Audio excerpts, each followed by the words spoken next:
Ingon sila sa tibuok nimong college life kay ang thesis kuno ang muy pinakalisod o pinakakapoy sa tibuok nimong kinabuhi.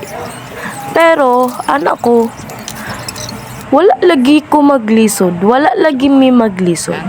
I mean, naa kasi mga moabot na time na like mag-away ang grupo, ang member sa usa ka grupo kay tungod lang ani.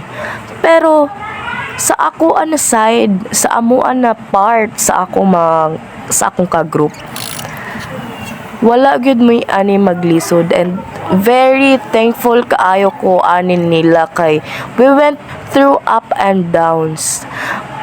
Lisod nga na ay naga-judge sa inyo. Ambot siguro sa kamaayo sa pag-construct sa words, sa sentence, sa among thesis, naingnan mi nga AI generated amo ang thesis paper.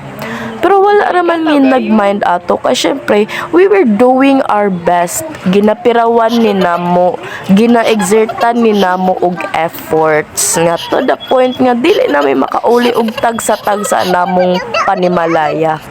Wala na ko kauli og kalubian, wala na kauli og kabukgayan ng usa, ug wala na kauli ang usa sa masbate. Kay lagi gina-exertan ni namo siya og time and effort. Og usahay amo sad ni siya insertan og kanang Pag-away dumar beto matubag buwas. mangutong me, mag-snacks, ipaamaagi na lang sad namo og katawa.